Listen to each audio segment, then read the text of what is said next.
Hello hi అండి. మనం ప్రస్తుతానికి నరసింహులపేట జిల్లా పరిషత్తు హై స్కూల్ సోషల్ ఉపాధ్యాయుని దగ్గర ఉన్నామండి. అతను ఏ విధంగా విద్యార్థులకు విద్యాబోధనలు అందిస్తున్నాడు, ఆయన టీచరుగా ఎన్నికైన కాడి నుంచి ఎలాంటి ఒడిదుడుకుల నుంచి బయటకు వచ్చిందో ఒకసారి అతన్ని అడిగి తెలుసుకునేందుకు ప్రయత్నం చేద్దాం. నమస్కారం సార్. నమస్తే అండి. సార్, మీరు పిల్లలకి ఎలా విద్య బోధిస్తున్నారు సార్? నేను ప్రస్తుతానికి ఈ బోధనా వృత్తిలోకి వచ్చి దాదాపు 29 సంవత్సరాల పైచిలుకు అవుతుంది. గత జూన్ నెలలో నిర్వహించిన ప్రమోషన్లో భాగంగా నర్సింహులపేట హై స్కూల్కి రావడం జరిగింది. సోషల్ స్టడీస్ స్కూల్ అసిస్టెంట్గా పనిచేస్తున్నాను. ఇప్పటివరకు పర్లేదు, బాగానే బోధిస్తున్నాం. కాకపోతే ఈ మధ్యకాలంలో రకరకాల విద్యా వ్యవస్థలో మార్పులు చేసుకున్నాయి, సామాజికంగా కూడా మార్పులు చేసుకున్న కరోనా వచ్చిపోయిన తర్వాత పిల్లల యొక్క వైఖరిలో మార్పు రావడం వల్ల చాలా విభిన్నంగా సంక్లిష్టంగా బోధన అనేది మారిపోయింది. అదొక పెను సవాలుగా పరిగణిస్తుంది. ఓకే సార్, కరోనా వైరస్ ప్రభావం విద్యార్థులపై ఎలా చూపింది? ఎలా చూపించిందంటే, కరోనా టైం లోపల ఇంటి దగ్గరే ఉండి వాళ్ళకి ఏదో రకంగా బోధన నైపుణ్యాలు కల్పించాలనే ఉద్దేశంతో ప్రతి ఒక్కరికి సెల్ ఫోన్ సిస్టమ్ అఫీషియల్గా ఇవ్వాలి అని ప్రభుత్వ పరంగా నిర్ణయం జరిగిన తర్వాత, తల్లిదండ్రులను కూడా ఆ రకంగా ప్రోత్సహించిన తర్వాత ప్రతి పిల్లవాని చేతిలోకి సెల్ ఫోన్ అనేది వెళ్ళిపోవడం జరిగింది. సెల్ ఫోన్ వెళ్ళిపోవడం వల్ల నష్టం జరిగిందంటే నష్టం ఉందా అంటే నష్టం ఉండకపోవచ్చు. దాన్ని వాడుకునే విధానాన్ని బట్టి నష్టం ఉంటుంది. అది సెల్ ఫోన్ అనేది ఒక రాయి లాంటిది. చెక్తే దాంతో అందమైన శిల్పమైన ఎక్కొచ్చు, దాన్ని ఉపయోగించుకోలేకపోతే తలైన పలగొట్టుకోవచ్చు. కానీ ఇప్పుడు అందమైన శిల్పంగా చెక్కే వాళ్ళు దాంతో చెడు ప్రయాణాలకి ఎక్కువ ఉపయోగించడం వల్ల విద్యార్థుల లోపల ఒక వింత వైఖరి అనేది కుట్టొచ్చినట్టుగా స్పష్టంగా అవపడుతుంది. మరీ హై స్కూల్ విద్యార్థుల లోపల. ఓకే సార్, మీరు ఉపాధ్యాయునిగా జాయిన్ అయిన కాడి నుంచి ఏ ప్రభుత్వం విద్యా సంస్థలపైన దృష్టి పెట్టింది సార్? నేను జాయిన్ అయింది 1997 సంవత్సరం చంద్రబాబు నాయుడు గవర్నమెంటు. అప్పటి నుంచి ఇప్పటివరకు చంద్రబాబు నాయుడు, దాని తర్వాత రాజశేఖర్ రెడ్డి, దాని తర్వాత చంద్రబాబు నాయుడు, దాని తర్వాత కిరణ్ కుమార్ రెడ్డి, దాని తర్వాత చంద్రశేఖరరావు, ప్రస్తుతం రేవంత్ రెడ్డి గవర్నమెంట్ తీసుకున్నట్లయితే విద్య అనేది బాగా విస్తృతంగా వ్యాపింపజేసిన కాలం మాత్రం చంద్రబాబు నాయుడు టైమే. ఆపరేషన్ బ్లాక్బోర్డ్ పథకంగా ప్రతి స్కూలు, ప్రతి చిన్న విలేజ్లో ప్రతి 400-300 మంది ఉన్న పాపులేషన్ 70-80 ఉన్న ఆవాస ప్రాంతాల్లో కూడా స్కూల్ పెట్టాలన్న కాన్సెప్ట్తో పెద్ద మొత్తంలో ఉపాధ్యాయుల యొక్క నియామకం చేపట్టడం జరిగింది. సఫిషియెంట్గా ఫండ్స్ కూడా రిలీజ్ అవ్వడం జరిగింది. దాని తర్వాత కాలంలో రాజశేఖర్ కూడా ప్రోత్సహించడం జరిగింది. ఇదే కాలక్రమేణా వస్తూ మార్పు లోపల గత ప్రభుత్వ కాలంలో విద్యా వ్యవస్థను కొత్త రూపు ఇవ్వాలనే ప్రయత్నం లోపల భాగంగా గురుకులాలకు మార్చడం వల్ల సాంప్రదాయకమైన విద్యా వ్యవస్థ అనేది కొలాప్స్ అయ్యి స్పష్టత లేని విద్యా విధానంగా తయారైపోయింది. ఈ మధ్య కాలంలో రేవంత్ రెడ్డి గవర్నమెంట్ వచ్చిన తర్వాత కొలాప్స్ అయిన విధానం మీద దృష్టి పెట్టి సరిచేయాలనే ప్రయత్నంలో భాగంగా ఇమ్మీడియట్గా డిఎస్ చేసి మళ్ళీ ప్రభుత్వ ఉద్యోగాల కల్పన చేసి గ్రౌండ్ లెవెల్లో కొన్ని సంస్కరణలు తీసుకొచ్చిన మాట వాస్తవం. అయితే ఇంకా కొన్ని తీసుకోవాల్సిన అవసరం ఉంది. కాకపోతే వాళ్లకు క్షేత్రస్థాయిలో కింద ఏం జరుగుతుందన్న విషయం తెలియకుండా కొన్ని నిర్ణయాలు తీసుకోవడం వల్ల ఇంకా సంక్లిష్టంగా ఈ విద్యా వ్యవస్థ నెట్టిబడిపోయే అవకాశాలు ఎక్కువగా అవపడుతున్నాయి. ఓకే సార్, ఇటీవల అసెంబ్లీ సమావేశాలలో ఎమ్మెల్యే గారు ఏ స్కూల్లో కూడా ఉపాధ్యాయులు ఉండట్లేరు, బయోమెట్రిక్ వ్యవస్థను తీసుకురావాలని చెప్పేసి అన్నారు సార్. ఈ బయోమెట్రిక్ పెట్టడం ద్వారా ఉపాధ్యాయులకు ఎలాంటి న్యాయం జరుగుతుంది? అయితే బయోమెట్రిక్ అనేది దాదాపు 100% ఇంత ముందుకు ఇంప్లిమెంటేషన్ అయింది. ఆ మధ్యకాలం తీసేసారు. అది ఇక్కడ సమస్య ఉపాధ్యాయులు పాఠశాలకు రాకపోవడం వల్ల కాదు. ఇక్కడ రకరకాల వర్గాల పేరుతో విద్యా వ్యవస్థను చిన్నాభిన్నం చేసి అసలు బోధించే ఉపాధ్యాయుని దగ్గర పిల్లలు లేకపోవడం వల్ల ఏం చేయాలో అర్థం కాని స్థితిలో ఉపాధ్యాయుల ఆందోళన క్రమంలో పరితపించడం జరుగుతుంది. ఫర్ ఎగ్జాంపుల్, పిల్లల సంఖ్య చాలా తగ్గిపోయిన కోణాన్ని అన్ని రకాలుగా చూస్తలేరు. కేవలం ఉపాధ్యాయుని తప్పు అన్న కోణంలో మాత్రమే చూస్తున్నారు. నా అనుభవరీత్యో నేను పరిశీలించిన విషయాలు ఏంటంటే, ఒకవేళ గవర్నమెంట్ పాఠశాలలే కొలాప్స్ అయ్యే విధానం ఉంటే మా మండలేట్ కోటలో గత దశాబ్ద కాలం కింద 3 ప్రైవేట్ స్కూళ్ళు ఉండేది. మహబాలో ఒక 10 ప్రైవేట్ స్కూల్స్ ఉండేది. మహబాలో కూడా కొలాప్స్ అయినాయి. మా మండలేట్ కోట నర్సింహపేట కూడా కొలాప్స్ అయినాయి ప్రైవేట్ స్కూల్స్. దంతాలపల్లి కూడా కొలాప్స్ అయినాయి చుట్టుపక్కల చూసుకుంటే. అంటే గవర్నమెంట్ వ్యవస్థ నుంచి గురుకులం అనే రూపంలోకి మారింది వ్యవస్థ, కానీ కొలాప్స్ అనేది కాదు, పిల్లల సంఖ్య తగ్గలేదు. కేసీఆర్ గవర్నమెంట్లో 991 గురుకులాలను ఓపెనింగ్ చేయడం జరిగింది. మరి 991 గురుకులాల ఓపెనింగ్లో ఎక్కడి నుంచి పోయినట్టు ఈ పిల్లలంతా ఆల్రెడీ గవర్నమెంట్ పాఠశాల నుండి చదివే విద్యార్థులు మాత్రమే పోయారు. ఆ విషయం సొసైటీ కానీ పేరెంట్స్ కానీ ప్రభుత్వం కానీ గుర్తించక పిల్లలు గవర్నమెంట్ పాఠశాల అంటే విముఖత చూపి తగ్గిపోతురు, ఉపాధ్యాయులు పనిచేయడం లేదు ఒక అబద్ధ ప్రచారం మాత్రమే నిజం ఇది. అదేవిధంగా ఇంకొక విషయం, ఈ రోజులో పిల్లవాని స్టేజ్ 5 to 6 years పిల్లవాడు జాయిన్ అయ్యే టైంలో ఆ పిల్లవాని యొక్క తండ్రి age 30 to 35 years, 25 to 30 years ఉంటుంది.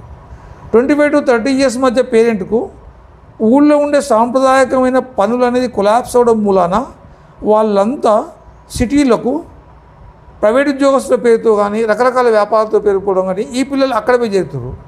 దానికి బెస్ట్ ఎగ్జాంపుల్ ఈ మధ్య కాలంలో వరంగల్లో మా ఫ్రెండు ఒక స్కూల్లో 350 మంది గవర్నమెంట్ పిల్లలు ఉన్నారు.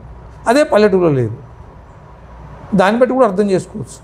ఆ ఏజ్ గ్రూపుల పేరెంట్స్ ఇక్కడ పనిచేయడానికి పనులు లేని సందర్భం లోపల tradition system, work system collapse అవ్వడం వల్ల వాళ్ళంతా పట్టణ ప్రాంతాలకే పరిమితం అవ్వడం వల్ల ఆ రకంగా కూడా విద్యా వ్యవస్థలో గవర్నమెంట్ పాఠశాలలో స్ట్రెంత్ తగ్గినట్లు అవుపడుతుంది.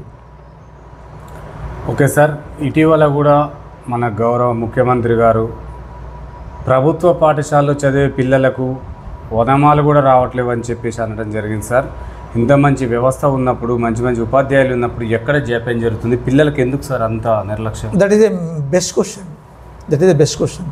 ఓనామాలు రావడం లేదు అనేది 100% వాస్తవం. నాకున్న అనుభవం ప్రకారం ఎడ్యుకేషన్ అనేది ఒక స్కూల్కు మాత్రమే పరిమితము, మిగతా వాళ్ళది కాదు అనే నిర్లిప్తమైన భావన లేకపోతే తెలియని భావన అనుకుంటాం. ఫర్ ఎగ్జాంపుల్ ఒక రోజు తీసుకుంటే 24 గంటల సమయంలో 9 గంటల నుంచి 4 గంటల వరకు మాత్రమే విద్యార్థి బడిలో ఉంటాడు.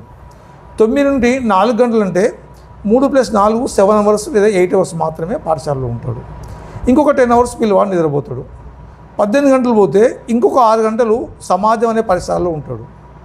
ఆ సమాజం ఇంపాక్ట్ కూడా దీని మీద చూపడప్పటికే సమాజం పట్టించుకోకపోయేసరికి ఇక్కడ అక్షరాభ్యాసం అనేది రావడం లేదు. అంటే తల్లిదండ్రులకు తీరుకుంటే వాళ్ళు పట్టించుకుంటే మీరేం చదువు చెప్పేది అనుకోవచ్చు. మేము వాళ్ళకి కూర్చోబెట్టి చదువు చెప్పలేము. ఇంటి దగ్గర నుంచి బయలుదేరిన పిల్లవాడు పాఠశాలకే పోతుండా, పాఠశాల నుంచి బయలుదేరిన పిల్లవాడు ఇంటికే వస్తుండా, ఈ వారం లోపల మా పిల్లవాడు ఏమైనా నేర్చుకున్నాడా అన్న ఆసక్తి కూడా పేరెంట్కి లేనప్పుడు ఎవరేం చేయలేం పరిస్థితి. కేవలం ఒక ఉపాధ్యాయుని మాత్రమే బాధ్యత కాదు. ఎవరికి చదువు రావడం లేదంటే పేరెంట్స్ పట్టించుకొని పిల్లలకు మాత్రమే చదువు రావట్లేదు, కానీ పేరెంట్స్ పట్టించుకున్న పిల్లలందరికీ ఆటోమేటిక్గా చదువు వస్తుంది. ఓకే సార్, గ్రామ స్థాయిలో విద్యార్థులు మొత్తం కూడా ప్రైవేటు విద్య వైపు మొగ్గుతున్నారు సార్. ఎక్కడ జాప్యం జరుగుతుంది? ప్రభుత్వ పాఠశాలలు ఉన్న తర్వాత విద్య అటు ఎందుకు మలుపుతున్నారు సార్? లేదు, ఈ ప్రైవేటు విద్య అనేది ఒక 6-7 years బ్యాక్ జరిగిన మాట వాస్తవం.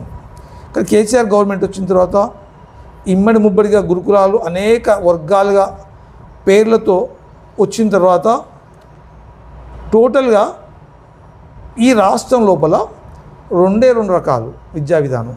ఒకటి కార్పొరేట్ స్థాయి, ఇంకోటి గురుకుల స్థాయి. అంతే తప్ప ప్రైవేట్ స్కూల్లోకి పోవడం అనేది చాలా మంది తగ్గింది. ఇక్కడ కూడా మా విలేజ్ చూసుకున్నట్లయితే మాది రెడ్డి కమ్యూనిటీ అయినప్పటికీ రెడ్డి కమ్యూనిటీ నుంచి కూడా పిల్లలు గురుకులాల్లో చదివే విద్యార్థులు మా ఊళ్ళోకి 20 మంది ఉన్నారు.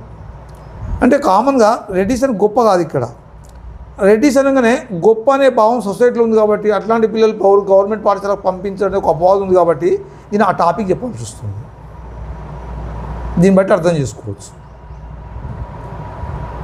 ఓకే సార్, చాలామంది ఉపాధ్యాయులు అంటే వాళ్ళ వృత్తి విద్యను వదిలేసి వేరే పక్కన ఉద్యోగాలు చేసుకుంటూ ప్రైవేట్ ఉద్యోగాలు చేసుకుంటూ కూడా కొంతమంది కొనసాగిస్తున్నారు సార్. అట్లాంటి ఉపాధ్యాయుల వల్ల స్కూల్కు బ్యాడ్ నేమ్ వస్తుంది. ఓకే, చెడు అనేది ప్రతి వ్యవస్థలో ఉంది. 100% మంచి అనేది ఒక వ్యవస్థ అనేది లేదు. ఫర్ ఎగ్జాంపుల్ చెప్పుకుంటే A to Z తీసుకుందాం, విద్యాశాఖను తీసుకుందాం, పోలీస్ శాఖను తీసుకుందాం, న్యాయశాఖను తీసుకుందాం, రెవెన్యూ శాఖను తీసుకుందాం.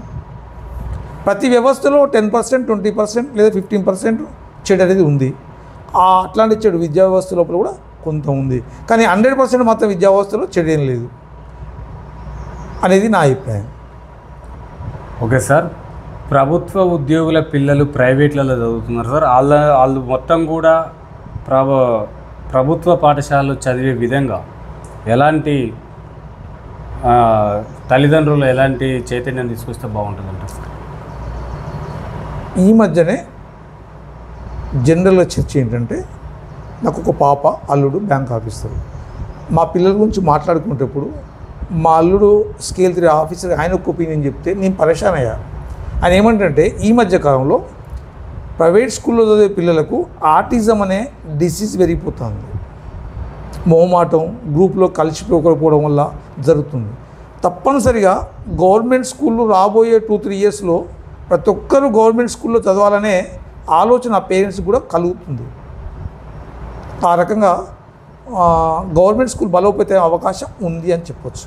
నెక్స్ట్, ప్రభుత్వ పాఠశాలలో పనిచేసే ఉపాధ్యాయులు గవర్నమెంట్ స్కూల్లో పంపించకపోవడానికి ప్రధాన కారణం ఏంటంటే, ప్రతి ఒక్కరూ పనిచేసే స్థలంలోనే ఉండకపోవడం అనేది ప్రధాన కారణం. ఈ రోజులో రవాణా సౌకర్యాలు పెరిగినాయి, ట్రాన్స్పోర్ట్ సౌకర్యం పెరిగింది, వచ్చిపోయే విధానం అయింది. కాబట్టి వాళ్ళు ఎక్కడైతే నివసిస్తారో ఆయా ప్రాంతాల్లో ఉన్న స్కూళ్ళను బట్టి చేసుకోవడం జరిగింది. నెక్స్ట్, మనది ప్రజాస్వామ్య దేశం. ప్రజాస్వామ్య దేశంలో ఎవరిష్టం వచ్చినట్టు వ్యక్తిగత జీవితం జీవించే హక్కు ఉంది, ఇష్టం వచ్చినట్టు గడిపే లైఫ్ ఉంది అని నేను అనుకుంటున్నాను. మొన్న నర్సులపేట స్కూల్లో, గవర్నమెంట్ స్కూల్లో చెప్పకపోతే నర్సులపేట విలేజ్లో ఒక్క DSCలో 11 మందికి ఉద్యోగాలు వచ్చాయి. వాళ్ళంతా దాంట్లో 4 పిల్లలు నా స్టూడెంట్లే. గమ్మత్ ఏంటంటే 32, 35 to 40 ఇయర్స్ మధ్య ఉన్న పిల్లలకు వచ్చాయి. అంటే 35 ఇయర్స్ తర్వాత కూడా కాంపిటేటివ్ స్పీడ్ మెయింటైన్ చేసి కొట్టగలిగిరంటే నేను చాలా ఆ విషయానికి గర్వపడుతున్నాను. ఓకే సార్, ప్రభుత్వాలు కూడా బడిబాట కార్యక్రమం ద్వారా, బడి వెనుక ఉన్న పిల్లల్ని బడిలో చేర్చే కార్యక్రమం ద్వారా విద్యార్థుల సంఖ్యను పెంచాలని చెప్పేసి కార్యక్రమాలు చేసింది. ఆ కార్యక్రమం ద్వారా ఎంతమంది విద్యార్థులు ప్రభుత్వ పాఠశాలలో విద్యను పొందుతున్నారు సార్? ఎన్ని ప్రచారాలు చేసినప్పటికీ ఇక్కడ ప్రభుత్వ పాఠశాల అంటే ప్రభుత్వ గురుకుల పాఠశాలలు, డే స్కూల్స్ రెండింటిని చెప్పుకోవాలి. డే స్కూల్స్ ఎవరు వస్తుందంటే అన్ని వర్గాల వాళ్ళు వేరుకొని పోయిన తర్వాత మిగిలిపోబడ్డ పిల్లలు మాత్రమే వస్తున్నారు. ఇది జగమెరిగిన సత్యం. ఇక్కడ కూడా గవర్నమెంట్ ఒక విషయం ఏం చేయనుందంటే, ఆల్రెడీ ఒక పూట భోజనం పెడుతుర్రు, మధ్యాహ్నం రాగి ఆవిస్తుర్రు, వారానికి 3 గుడ్లు పెడుతుర్రు, 2 డ్రెస్సులు ఇస్తుర్రు, పుస్తకాలు ఇస్తుర్రు, నోట్బుక్స్ ఇస్తుర్రు. ఇంకొక పూట భోజనం పెట్టి 4th to 10th అన్ని గురుకులాలు చేస్తే ఈ చికాకే ఉండకపోయేది, ఆ పెద్ద బర్డెన్ కూడా కాకపోయేది. అట్లాంటి విధానం కనుక వస్తే 100% గవర్నమెంట్ స్కూళ్ళు బలోపేతమని చెప్పవచ్చు. నెక్స్ట్ ఇంకోటి ఏంటంటే, ఎడ్యుకేషన్ కూడా డే స్కూల్స్ హై స్కూల్లో కానీ, డే స్కూల్స్ యూపీఎస్లో కానీ కంటే రెసిడెన్షియల్ స్కూల్లో, గవర్నమెంట్ రెసిడెన్షియల్ స్కూల్లో విద్య కొంత బాగుంది. ఫర్ ఎగ్జాంపుల్ కస్తూర్బా తీసుకోండి. దానికి గల కారణం ఏంటంటే చదువు అక్కడే, భోజనం అక్కడే, ఉపాధ్యాయుని యొక్క నియంత్రణ అక్కడే. ఇక్కడ మా దగ్గర ఏమవుతుంది, ఫర్ ఎగ్జాంపుల్ ఒక మొక్కను బీకాం, ఒక రోజు అట్లా పెట్టాం, తర్వాత నాటేసాం, బతికింది. మళ్ళీ సాయంత్రం బీకాం, తెల్లారగట్ల మళ్ళీ పెట్టాం, బతుదా బతకదు. ఇక విద్యార్థి కూడా లింకప్ అట్లే అవుతుంది. ఇంటికాంచి వస్తుండు, మా దగ్గర రాగా నాటేస్తుండు, సాయంత్రం 4 గంటల పీకేస్తున్నాం, మళ్ళీ ఇంటికి పోతుంది, వాడిపోతుండు, మళ్ళీ మార్నింగ్ వస్తున్నాం, మళ్ళీ నాటేస్తున్నాం, మళ్ళీ సాయంత్రం పచ్చబడ్డట్టు అయిపోతుంది, ఇంటికి పోతుంది, వాడిపోతుంది. ఈ సీక్వెన్స్ని అర్థం చేసుకుంటే డే స్కూల్స్ అనేది నవే డేస్లో పనికి రావు. సార్, విద్యా వ్యవస్థ మొత్తం కూడా గ్రామ స్థాయిలో డెవలప్మెంట్ కావాలంటే ఎలాంటి చర్యలు చేపడితే బాగుంటుంది? That is best question.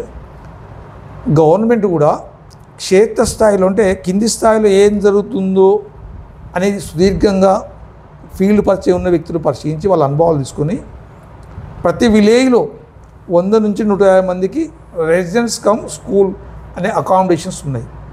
వాటిని బలోపేతం చేసి ఎక్కడ ఒక 70 మంది 80 మంది 70 మంది 80 మంది హాస్టల్ సౌకర్యం కల్పించుకుంటూ అదే స్కూల్లో బోధన చెప్పుకుంటూ జస్ట్ 2 తరగతులు 2 తరగతులు అనేది ఎందుకు చెప్తున్నంటే ఒక విద్యార్థి ఈ రోజుల్లో 5వ తరగతి స్టార్ట్ అయిన విద్యార్థి 10వ తరగతి దాకా అదే స్కూల్లో ఉంటే నాది తగ్గుతుంది. ఎందుకు తగ్గుతుందంటే 5 నుంచి 10 వరకు క్లాస్మేట్ మారాడు, బెంచ్మెంట్ మారాడు, చెప్పే టీచర్ మారాడు, కొత్త వొకాబులరీ నేర్చుకోడు. నెక్స్ట్ స్నేహితం అనే ద్వారా మంచి జరుగుతుంది, చెడు జరుగుతుంది. ఈ టీనేజ్లో జరిగే స్నేహితం ద్వారా చెడు ఎక్కువ జరుగుతుంది. కాబట్టి ఎవ్రీ 2 ఇయర్స్కి ఒకసారి స్కూల్ మారేటట్లు రెసిడెన్షియల్ ప్యాటర్న్లో 5th 6th ఒక 7th 8th ఒక 9th ఒక 10th ఒక ఇంటర్మీడియట్ ఒక టీంను విడగొట్టి 4 స్కూళ్ళలో పంపిస్తే కొత్త ఫ్రెండ్స్ పరిచయం అవుతారు, కొత్త వాతావరణం పరిచయం అయింది, కొత్త టీచర్ పరిచయం అవుతాడు, కొత్త వొకాబులరీ వస్తుంది.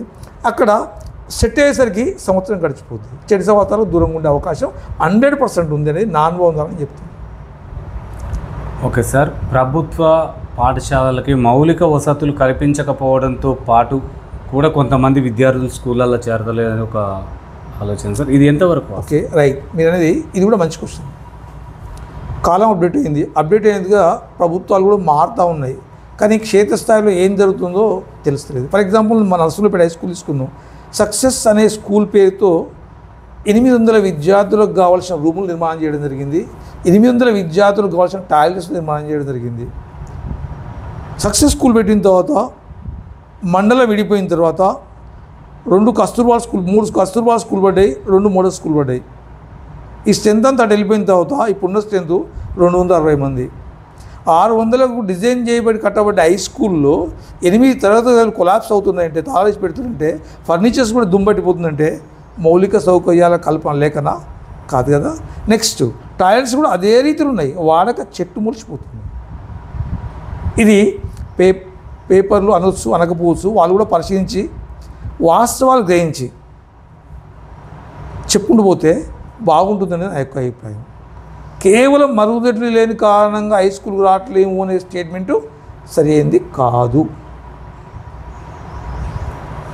ఓకే సార్, ప్రభుత్వ పాఠశాలల్లో ఇంగ్లీష్ మీడియం పెట్టడం ద్వారా ఎంతమంది విద్యార్థులకు నాణ్యమైన విద్య అందుతుంది సార్? ఓకే రైట్, ఇక్కడ ఎట్లుందంటే రోగి చావే కోరుకున్నాడు, డాక్టర్ చావే కోరుకున్నాడు అన్న కథ అయింది ఇంగ్లీష్ మీడియం తోటి. వాస్తవంగా నా అనుభవం ప్రకారం ఏంటంటే ఇంగ్లీష్ మీడియం విద్య వద్దు అని నేను కావాలి. అది ఎప్పుడు కావాలంటే మాతృభాషలో ప్రాథమిక స్థాయి విద్య మొత్తం పూర్తయిన తర్వాత మాత్రమే ఇంగ్లీష్ మీడియం అనేది స్టార్ట్ కావాలి. ఇక్కడ ఇంగ్లీష్ విద్యా విధానం అనేది ఎట్లా ఉందంటే కంటికి కాటుక పూసుకుంటే అందంగా ఉంది కదా అని ఒళ్ళంతా పూసుకుంటే ఎట్లుందో ప్రైమరీ స్కూల్ ఎడ్యుకేషన్ కూడా అదే విధంగా తయారైంది. అటు ఇంగ్లీష్ కాకుండా ఇటు తెలుగు కాకుండా.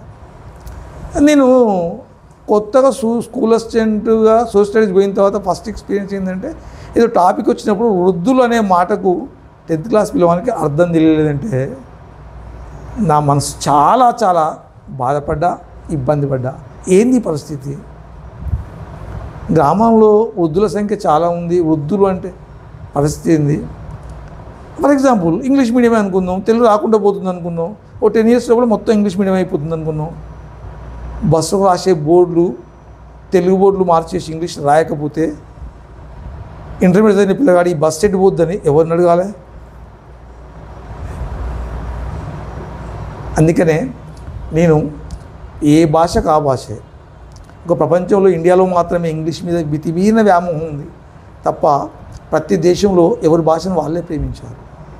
ఇజ్రాయెల్ భాషలు వాళ్ళు చిన్న దేశం, మా తెలంగాణ అంత ఉంటుంది. 8 నోబెల్ బహుమతులు వచ్చినాయి. ఎలా సాధ్యపడ్డది? మా ఫ్రెండు, నా క్లాస్మేట్ తెలుగు మీడియంలో చదువుకున్నాడు, ఐఏసీలో రీసెర్చ్ చేశారు 1990లో. ఇవాళ green card holder. Is also one of the Telugu medium student in Narsulapeta high school. Narsulapeta school నుంచి విదేశాల్లో స్థిరపడ్డ వాళ్ళ సంఖ్య చాలామంది ఉంది. వాళ్ళంతా తెలుగు మీడియం బ్యాక్గ్రౌండ్. వీళ్ళంతా ఎప్పుడు చదువుకున్నారు? ఇంగ్లీష్ మీడియం విద్యా విధానం పెట్టకముందు చదువుకున్నారు. నెక్స్ట్ ఆ బ్యాచ్ కూడా మా దగ్గర పనిచేసిన టీచర్స్ పిల్లలు కూడా, మల్లాడి గారు నా గురువు గారు, ఆయన కింద నేను పనిచేశాను. వాళ్ళ అబ్బాయిలు ఇద్దరు ఇక్కడ చదువుకున్నారు. ఒకతను సాఫ్ట్వేర్ కన్సల్టెంట్ ఇన్ USA, ఇంకోతను ప్రొఫెసర్ అమరేందర్ రెడ్డి, ఆయన కూడా PZ మాస్టర్ కొడుకు, ఆయన కూడా ఇదే స్కూల్ చదువుకున్నాడు. అతను USAలో గ్రీన్ కార్డు హోల్డరు. ఇంకోతను PT బుచ్చేటి సార్, వాళ్ళ అబ్బాయి హార్డ్వేర్ వీళ్ళంతా ఇక్కడ చదువుకున్నారు. ఇంకోతను ప్రభాకర్ సార్ కొడుకు, ఆయన కూడా హెడ్ మాస్టర్ చేసాడు, వాళ్ళ అబ్బాయి ఇక్కడ చదువుకుంది. రూప వాళ్ళ అమ్మాయి ఇక్కడ చదువుకుంది, ఆమె జర్మనీ, ఇతను వీళ్ళంతా తెలుగు మీడియం చదువుకున్నప్పుడు వీళ్ళందరికీ ప్రాబ్లం వల్ల ఇప్పుడు ఇంగ్లీష్ మీడియం రావడంలో ఒరిగిపోయింది ఏముంది? అయితే తెలుగు మీడియం అనేది పర్ఫెక్ట్ చదువుకోగలిగితే ఇంగ్లీష్ అనేది పెద్ద కష్టం కాదని నా అభిప్రాయం. ఓకే సార్, ఇప్పుడున్న విద్యార్థులు చాలామంది తల్లిదండ్రుల తర్వాత గురువే గొప్ప వేదం అంటారు సార్. అట్లాంటి వ్యవస్థ ఉన్నప్పుడు చాలామంది విద్యార్థులు చెడు వ్యసనాలకు బానిసలు అవుతున్నారు sir. Students 7th class 6th class నుంచి చూసుకుంటూ వస్తున్నాం.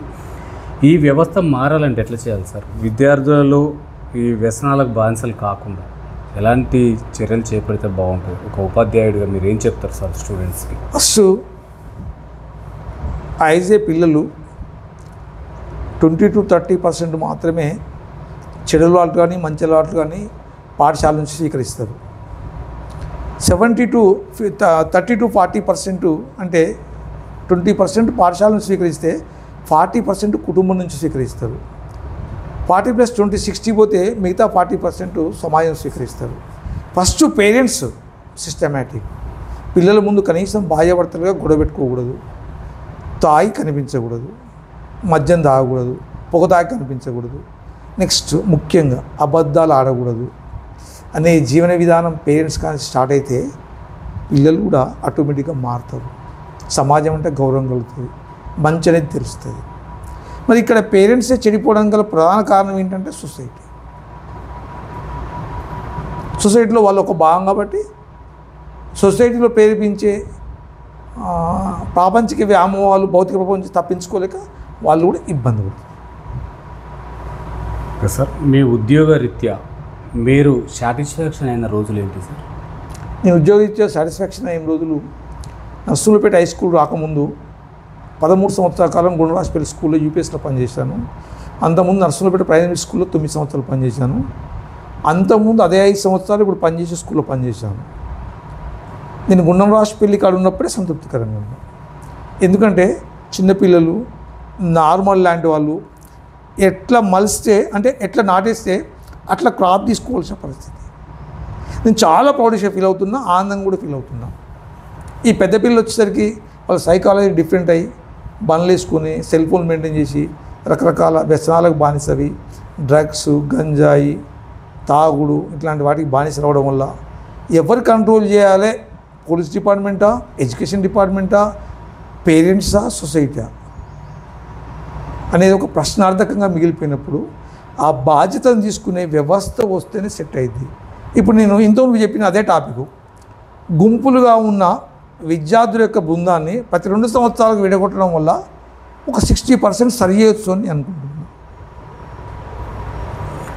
ఓకే సార్, మధ్యాహ్న భోజన పథకం పెట్టడం ద్వారా స్కూళ్ళల్లో విద్యార్థుల సంఖ్య పెరిగిందంటారా సార్? వాస్తవంగా మధ్యాహ్న భోజన పథకం పెట్టడం వల్ల అసలు ఈ పథకం తినడానికి తిండి లేని వాళ్ళ కోసం పెట్టిన పథకం. వాస్తవంగా చెప్పాలంటే బీద వాళ్ళు అనేది తెలంగాణ సమాజంలో ఎవరు లేరు. కొన్ని వర్గాల వాళ్ళు ఇంకా మేము బీద వాళ్ళం కాకపోయినప్పటికీ బీద వాళ్ళమని ప్రచారం చేసుకుంటూ తప్ప లేదు. ఒకప్పుడు ఉండేది ఆకలి చావులు ఉండేది, ఆకలి కలబట్టించేది. రామారావు వచ్చి రూపాయి కిలో బియ్యం పెట్టిన తర్వాత 100% జెన్యూనిటీ పథకం పెట్టిన తర్వాత సంక్షేమ పథకం పెట్టిన మొత్తం ఫుల్ఫిల్ అయిపోయింది. ఇంకోటి ఏంటంటే చంద్రబాబు నాయుడు గవర్నమెంట్ వచ్చి సెల్ఫ్ హెల్ప్ గ్రూప్స్ స్టార్ట్ చేసిన తర్వాత ఆర్థికంగా పల్లెలు స్వయం సమృద్ధి సాధించగలిగింది. నరేంద్ర మోడీ గవర్నమెంట్ వచ్చేసి పనికాల పథకం పెట్టడం వల్ల కూడా చాలా వరకు స్వయం సమృద్ధి సాధించగలిగింది. కేవలం మధ్యాహ్న భోజనం పెట్టడం వల్ల మాత్రమే వస్తున్నది తప్పు. కాకపోతే ఏంటంటే ఎవరికి బాగా ఉపయోగపడుతుందంటే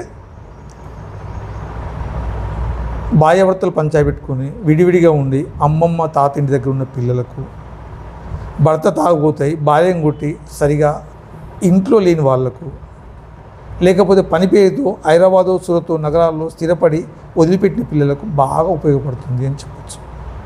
నెక్స్ట్ గుడ్డు కూడా బాగా ఉపయోగపడుతుంది. దాన్ని వారానికి 3 రోజులు అనేది పక్కడ్బందీగా 100% కూడా ఇంప్లిమెంట్ అవుతుంది. కాకపోతే క్వాలిటీ మాత్రం తగ్గుతుంది అని నేను చెప్తాను. ఎందుకు అంటే కేసీఆర్ గవర్నమెంట్ అప్పుడు బిల్స్ అనేది 6 నెలలకోసారి 7 నెలలకోసారి రావడం వల్ల దాన్ని నియంత్రణ చేసే ఉపాధ్యాయునికి కూడా అయ్యో పాపం వీళ్ళకి పిలిచే రాలే కదా, ఎట్లా క్వాలిటీ వండించమని చెప్పను అనే బ్యాక్గ్రౌండ్ వెళ్ళిపోయింది. అసలు ఒకనొక దశలో మధ్యాహ్న భోజనం వర్కర్స్ గవర్నమెంట్ చేస్తుందా లేకపోతే బడిని మధ్యాహ్నం భోజనం వర్కర్స్ చేస్తారా అనే డౌట్ కూడా వచ్చింది నాకు. ఏదేమైనా బిల్లులు సకాలంగా ఇచ్చి మధ్యాహ్న భోజనం వంట వాళ్ళని కూడా ఏ ఊళ్ళో వాళ్ళని ఆ ఊళ్ళో పెట్టకుండా మినిమం ఫిక్స్డ్ శాలరీ ఇచ్చి ఒక ఏజెన్సీ తీసుకొని ఫిక్స్డ్ శాలరీ ఇచ్చి ఆ ఊరు వాళ్ళు కాకుండా వేరే ఊరు కనుక వండి పెడితే 100% క్వాలిటీ పెరుగుతుంది. నెక్స్ట్ అన్నీ వాళ్ళే కొనుక్కొచ్చి పెట్టాలంటే మాత్రం క్వాలిటీ పెరగదు. ఎప్పుడు పెరుగుతుంది? పప్పులు, ఉప్పులు, బియ్యం ఎట్లయితే సప్లై చేస్తుందో, గుడ్డు, నూనె ప్యాకెట్లు ఇవన్నీ స్కూల్కు కస్తూర్బాకు సప్లై చేస్తే తప్పనిసరి క్వాలిటీ పెరుగుతుంది. పిల్లల లోపల కూడా మంచి పోషక పదార్థాల లోపల కూడా వెళ్ళిపోతుంది. ఓకే సార్, మీ దగ్గర విద్యా బుద్ధులు నేర్చుకున్న ఒక విద్యార్థి ఉద్యోగం సంపాదించి లేక రాజకీయ నాయకుడు అయి మీ ముందుకు వచ్చినప్పుడు మీరు ఎలా ఫీల్ అవుతారు సార్? చాలా చాలా గర్వంగా ఫీల్ అవుతా. నా స్టూడెంటు డిఆర్డిఏలో సైంటిస్టు. నేను గుణరాజపల్లి స్కూల్లో పనిచేసేటప్పుడు నా స్టూడెంటు నా కో టీచర్గా నా దగ్గర అపాయింట్ అయింది. నా దగ్గర 5 years పనిచేసింది. నేను అదే ప్రైమరీ స్కూల్లో పనిచేస్తుంటే నా స్టూడెంటు స్కూల్ అసిస్టెంట్గా అయితే వీరేందర్ ఫిజిక్స్ స్కూల్ అసిస్టెంట్ చిన్నతనంలో 20 yearsగా జాబ్ పంచి చాలా ప్రౌడ్ ఫీల్ అవుతా. మొన్న వార్షికోత్సవ సందర్భంలో కూడా ఏకసాయిలు తెలుగు టీచర్గా సెలెక్ట్ అయ్యాడు. నేను 6th, 7th, 8th డీల్ చేసా, మర్చిపోయాను. అతను నన్ను ఐడెంటిఫై చేసి పలకరించి ఆత్మీయంగా దగ్గరకు వచ్చి విద్యేసినప్పుడు పదాయి ముందని చేసినప్పుడు అంతకంటే గురువు కావాల్సింది ఇంకేముంటుంది? చాలా హ్యాపీగా ఫీల్ అయ్యాను. నా స్టూడెంటు నేను మర్చిపోయినప్పటికీ చిన్నపిల్లలు పెద్దగా అయితే మర్చిపోతాం కదా, వాళ్ళు మనం గుర్తుపెట్టుకుంటారు. అట్లాంటి సందర్భంలో చాలా చాలా ఉన్నాయి. ముఖ్యంగా నా స్టూడెంట్ రజిత్ తోటి నేను కలిసి పనిచేయడం కూడా చాలా హ్యాపీగా అనిపించింది. ఓకే సార్, కాంగ్రెస్ ప్రభుత్వం ప్రవేశపెట్టిన ఉచిత బస్సు ద్వారా చాలా వరకు మహిళా టీచర్లకే బెనిఫిట్ ఉందని చెప్పేసి అక్కడక్కడ వినికిడి సార్. ఇది నిజంగా ఎంతవరకు? ఓకే, మంచి క్వశ్చన్ అడిగారు. ఇది మహిళా టీచర్లకే బెనిఫిట్ అంటే మహిళలకు బెనిఫిట్ అంటే నేను ఒప్పుకుంటా. కామన్గా టీచర్ల సైకాలజీ కానీ పబ్లిక్ సైకాలజీ కానీ ఎట్లుంటుందంటే ఒక బస్సు ఆడబోతుంది, ఫుల్ రష్ ఉంటుంది, బస్సు ఆపడు, వెద బస్సు అని తిట్టుకుంటారు. రెండో బస్సు పోతుంది, బాగా టైట్ ఉంది, వెద బస్సు నా ఒక్కని స్థలం లేదా అనుకుంటాడు. మూడో బస్సు వస్తుంది, ఆపుతాడు, ఎక్కిన తర్వాత ఫ్రీ అవుతాడు.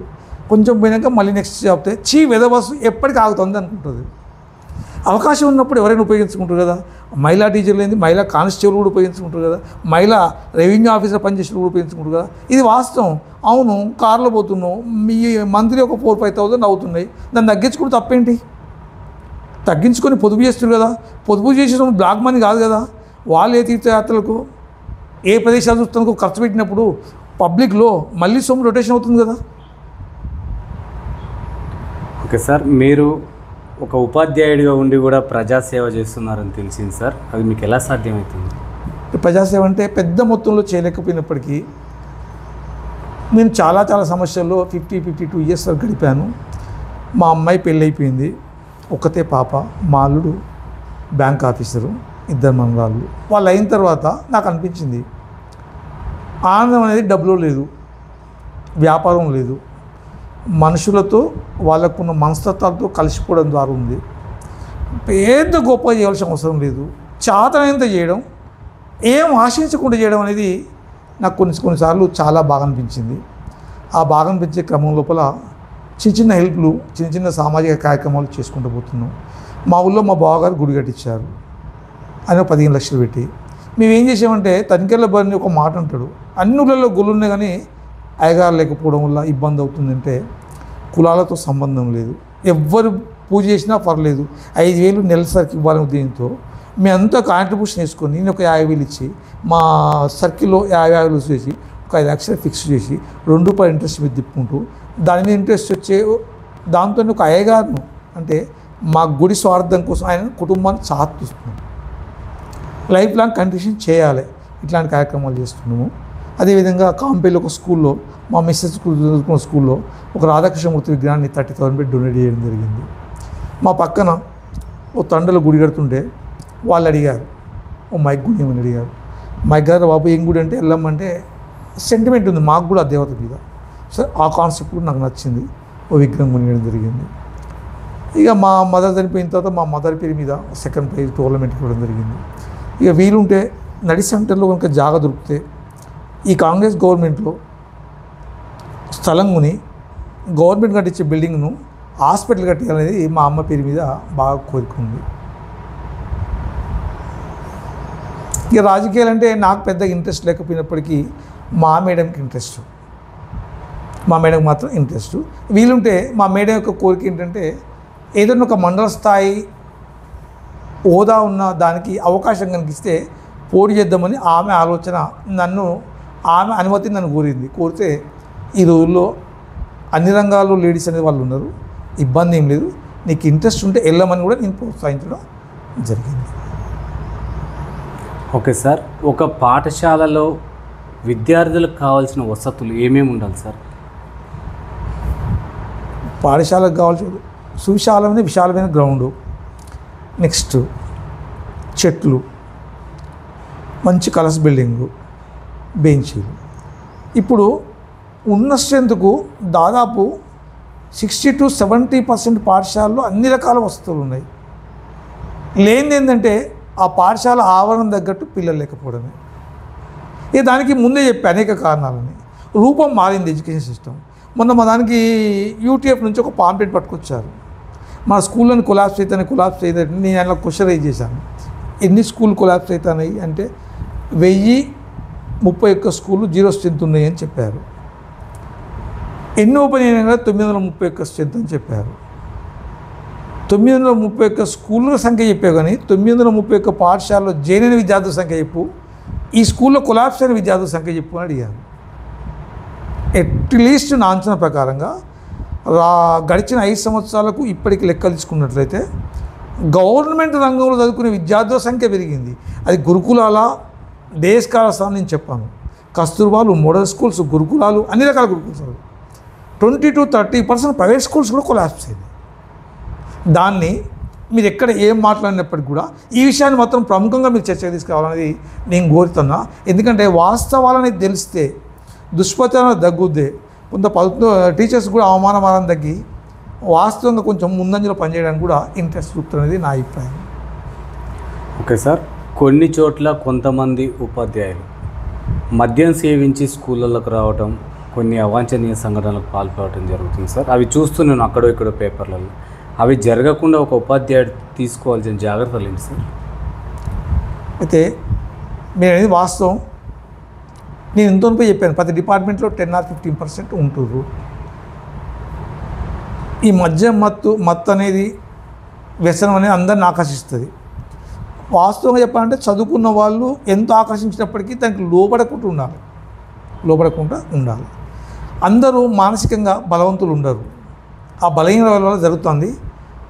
సరైన శిక్ష విధించి ఇంకోరికి ఇట్లాంటి పని చేస్తే మాకు కూడా అంత శిక్షకు గురవుతానే భయానకులు అనేటట్లు కఠినంగా శిక్షించాలని మాత్రం నేను మీ తరపున ప్రభుత్వాన్ని కూడా కోరుకుంటున్నాను. ఓకే సార్, మీ మేడం గారు రాజకీయాలకు వస్తున్నారు, మీరు స్వాగతిస్తారా? 100% స్వాగతిస్తా. ఎందుకంటే వ్యక్తిగతమైన స్వేచ్ఛ ఆమెకు ఉండాలి. అయితే ఒక టీచర్గా, అయితే ఎడ్యుకేటర్గా ఆమెకు కూడా కొన్ని కోరికలు ఉంటాయి కదా, ఆ కోరికలు తీర్చుకోవాలనుకున్నప్పుడు మనం అడ్డు చెప్పడం కరెక్ట్ కాదు కదా. అందుకనే 100కు 200% నేను స్వాగతించడానికి సిద్ధంగా ఉన్నా.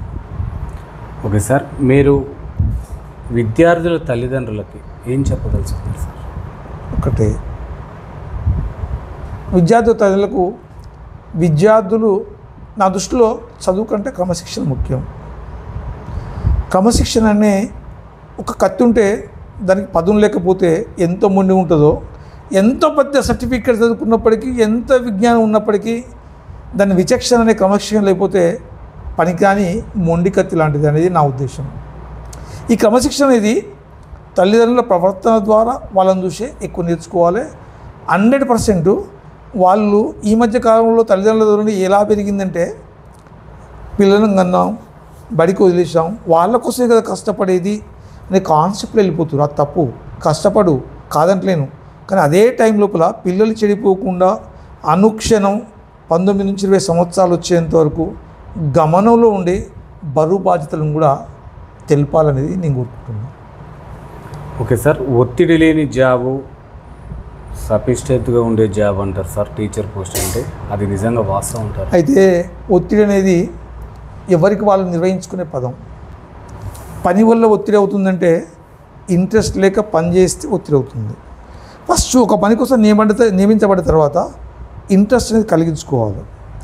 ఎందుకు అందరికీ ఒకే పని మీద ఇంట్రెస్ట్ ఉండకపోవచ్చు, ఇంట్రెస్ట్ ఉన్న పని దొరకకపోవచ్చు, కానీ దొరికిన పని మీద ఇంట్రెస్ట్ కలిగించుకోవాల్సిన బాధ్యత ఆ వ్యక్తిది. ఆ వ్యక్తి సొంతంగా కలిగించుకోకుండా దీనివల్ల నాకు స్ట్రెస్ వస్తుందని చెప్తే ఆ వ్యక్తి చెప్పే అబద్ధం.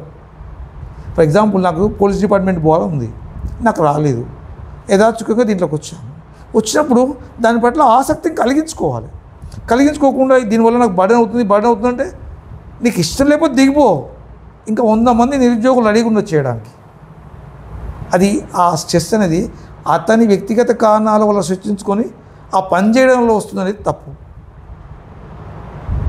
కొంతమందికి ఇంటికాడ ఖాళీ కూర్చుకున్నప్పుడు కూడా స్ట్రెస్ ఫీల్ అవుతారు. ఏం పని లేదు కదా, అతని వ్యక్తిగతమైన పని లేదు, అతని వృత్తిపరమైన పని లేదు, సొసైటీకి సంబంధించి సామాజిక సేవ లేదు, ఎందుకో స్ట్రెస్? అతని మైండ్ సెట్ అలాంటిది. ఓకే సార్, గ్రామాలలో నాగరికత తెలియని విద్యార్థులు ఎంతోమంది ఉన్నారు సార్. వాళ్ళ కోసమైనా ప్రభుత్వ పాఠశాలలలో కొన్ని చట్టాలను తీసుకొస్తే ఎలా ఉంటుంది సార్? ఇప్పటికే భారతదేశం లోపల రకరకాల చట్టాలు అనేకం ఉన్నాయి. చట్టాలు ఎన్ని ఉన్నాయో ముఖ్యం కాదు, ఉన్న చట్టాలు కరెక్ట్గా ఇంప్లిమెంటేషన్ అవుతుందా లేదా అనేది ముఖ్యం. ఫర్ ఎగ్జాంపుల్లో సొసైటీలో రిలేషన్షిప్స్ ఫైనాన్షియల్ రిలేషన్షిప్స్ చెడిపోయినాయి. ఎందుకు చెడిపోయినాయి? తీసుకొని ఎగ్గొడితే ఏం కావట్లేదు అనే ధీమా ఉంది. ఫర్ ఎగ్జాంపుల్, ఒక చెక్ బౌన్స్ అయింది, ఆవల వ్యక్తి టీచర్, ఈవల వ్యక్తి టీచరే. చెక్ బౌన్స్ అయిందని క్లియర్ అని తెలిసిన తర్వాత దాని మీద శిక్ష ఉంటుంది, అది క్రైమ్ అని తెలిసిన తర్వాత దాని మీద కూడా 2 సంవత్సరాలకు జడ్జి ఎలాంటి తీర్మానం వేయకుండా 2 years తిప్పడం వల్ల సొసైటీకి ఏమైనా ఇండికేషన్ పోతుంది? ఉన్న చట్టాలు ఏం పనిచేసినాయి? కొత్త చట్టాలు చేయడం వల్ల ఏం ఉపయోగం పడుతుంది? ఇక్కడ మనం ఒక వ్యక్తికి నిజంగా హెల్ప్ చేద్దాం అనిపిస్తుంది, ఇస్తే రాకపోతే చట్టం ఉంది కదా అన్న రక్ష లేనప్పుడు నిజంగా హెల్ప్ చేద్దాని గుణం కూడా వెనకపోతుంది కదా. మీరు ఒకసారి జనరల్ ఆలోచించండి నేను చెప్పిన పాయింట్.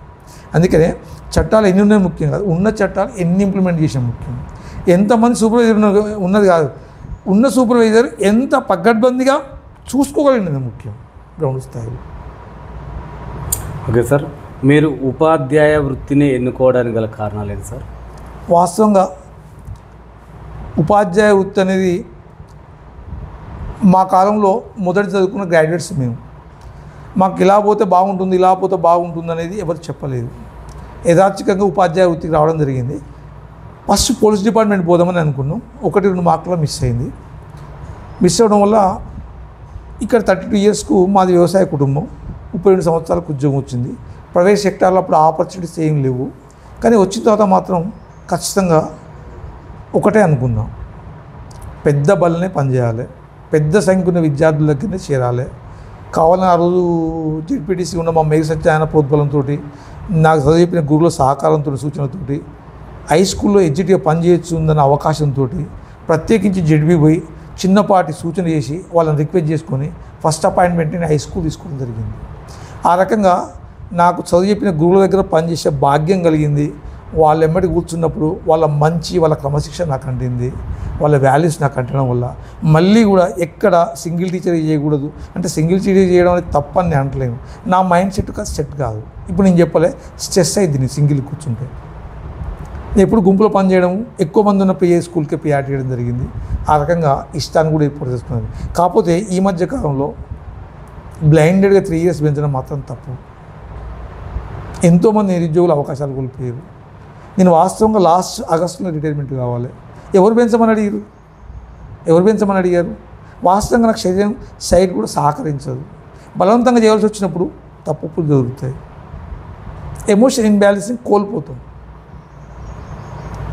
అది అందరికి కూడా సూటబుల్ కాదు. ఒక 3-4% పబ్లిక్ మాత్రమే బాగా పెంచిండని ఆలోచన ఉంది. కానీ కామన్గా చూడండి, ఒక వ్యక్తికి 50 సంవత్సరాలు దాటిన తర్వాత ప్రైమరీ నీడ్స్, ప్రైమరీ రెస్పాన్సిబిలిటీస్, పిల్లల పెళ్ళిళ్ళు అయిపోతాయి, ఇల్లు కట్టుకుంటాడు, సుఖంగా ఎక్కడెక్కడ తిరిగొద్దామనే ఆలోచన ఉంటుంది. అలాంటి ఆలోచనలకు అన్నింటికీ అడ్డుకట్ట వేసి అదొక స్ట్రెస్ మాకు ఈ కేసీఆర్ పెంచాడు. కాకపోతే ఏంటంటే కేసీఆర్ ఉంటే ఇంకా భయపడే వాళ్ళం. ఎందుకంటే అతనంటే భయం కాదు, అతను అనుసరించిన ఆర్థిక విధానాల వల్ల రాష్ట్రం కొలాప్స్ అయ్యి, ప్రత్యక్షంగా రాష్ట్రం కొలాప్స్ అయింది చూసిందంటే ఫస్ట్ తారీఖు నుంచి వచ్చే జీతాలు 8, 9, 10, 11, 14, 15 పోయి పెట్టుకున్న ఈఎంఐస్ బౌన్స్ అయ్యి బ్యాంకులో సివిల్ స్కోర్ పోయి కొత్త పుట్టకుండా క్యారెక్టర్ లాస్ అయ్యి చాలా ఇబ్బందులు పడడం జరిగింది. మళ్ళీ ఎక్సెస్ బిల్స్ ఏమైనా వచ్చేటి ఉంటే యూక్యూబేర్లో 3%, 4%, 6%, 10% కొట్టించుకుని బిల్స్ తీసుకునే పరిస్థితి ఏర్పడ్డది. దాచుకున్న సొమ్ములు కూడా రావట్లేవు. ఫర్ ఎగ్జాంపుల్ అది ఏపీజీఎల్ఏ క్లియరెన్స్ అయిపోయింది, 1 year అయింది, అప్లై చేశాను, 2,58,000 రూపాయలు అక్కడ ఉన్నాయి, సంవత్సరం అయింది. నేను బయట బ్యాంకులో కట్టుకోవాలి, అవి వస్తే కట్టుకుంటే ఒక ప్లాన్తో జీవించా. నా ప్లాన్ మొత్తం ఆఫ్సెట్ అయిపోయింది. కాకపోతే రేవంత్ రెడ్డి గవర్నమెంట్ వచ్చాక ఏమర్థమైందో ఏం కదో ఆ వ్యక్తికి కానీ మా ఉపాధ్యాయ లోకం నుంచి హ్యాట్సప్ చెప్పొచ్చు. ఎన్ని ఇబ్బందులు ఉన్నప్పటికీ కూడా మొదటి తారీఖు జీతాలు ఇస్తుండు. మొన్న చెప్పాడు డిఏలు ఇవ్వలేను, వాస్తవం. రాష్ట్రం కొలాప్స్ అయింది, ఉన్నదన్నట్టు చెప్తుండు.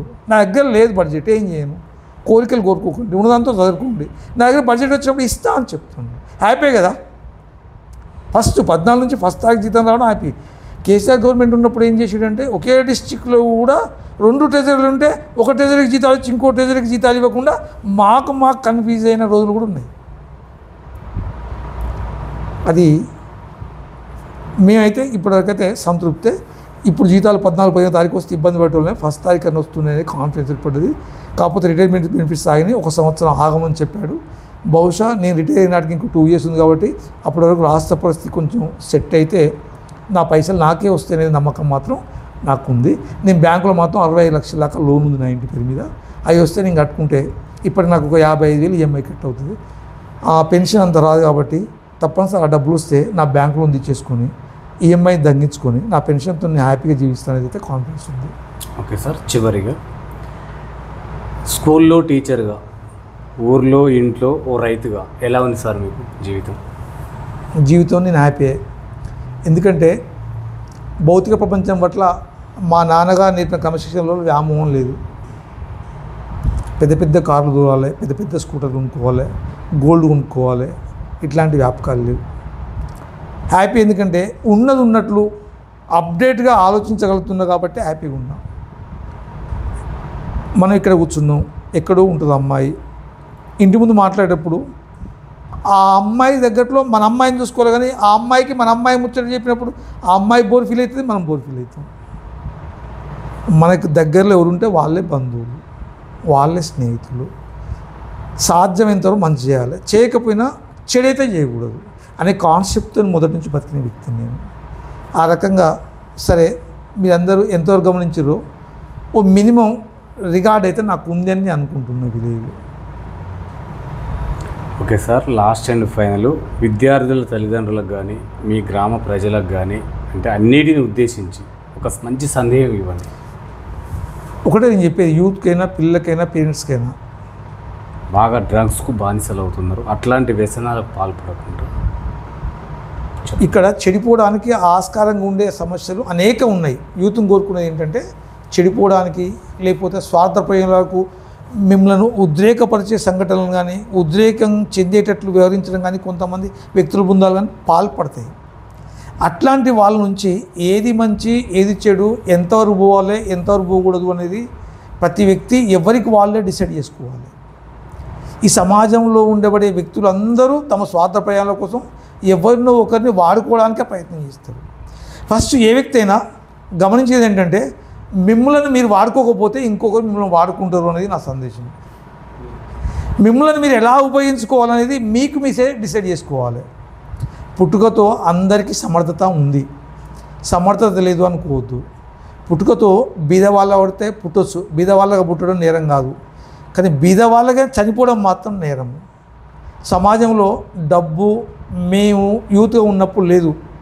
ఇప్పుడు సమాజంలోకి మీరు ఏ స్థాయి స్కిల్ అయితే తీసుకెళ్తారో, స్పూన్తో తీసుకెళ్తే స్పూన్తోనే తెచ్చుకోవచ్చు, చెంబు పట్టుకెళ్తే చెంబు నిండా తీసుకోవచ్చు, బకెట్ పడితే బకెట్ నిండా తీసుకోవచ్చు. చట్టబద్ధంగా రకరకాల సర్వీసెస్ అట్లా ఉన్నాయి మీకోసం.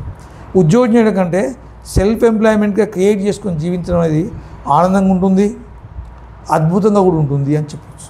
సార్ తోటి ఉపాధ్యాయులకి మీరు ఇచ్చే సందేశం ఏంటి సార్? తోటి ఉపాధ్యాయులకు నేను ఇచ్చే సందేశం ఏంటంటే, ఎంత సంపాదించినా డబ్బులో మాత్రం సుఖం లేదు, పద్ధతి ప్రకారంగా నివసించడంలో సుఖం ఉంది. అలాగని మన కోసం మనం ఖర్చు పెట్టుకుంటూ, మన కోసం మనం చట్టబద్ధంగా సంపాదించుకుంటూ, మన వృత్తికి న్యాయం చేసుకుంటూ జీవించడంలో సుఖం ఉంది. నా అనుభవపూర్వకంగా చెప్పొచ్చో చెప్పకూడదు ఒక మాట చెప్తున్నా, తను ఎంచుకున్న ప్రొఫెషన్లో సాటిస్ఫాక్షన్ లేనివాడు నీ జీవితంలో ఎక్కడ కూడా సాటిస్ఫాక్షన్గా లేడు, వాళ్ళ కుటుంబాలు కూడా సక్సెస్ఫుల్గా లేవు. Okay sir, thank you. మీ సమయాన్ని కేటాయించిన ధన్యవాదాలు సార్. థ్యాంక్ యూ అండి.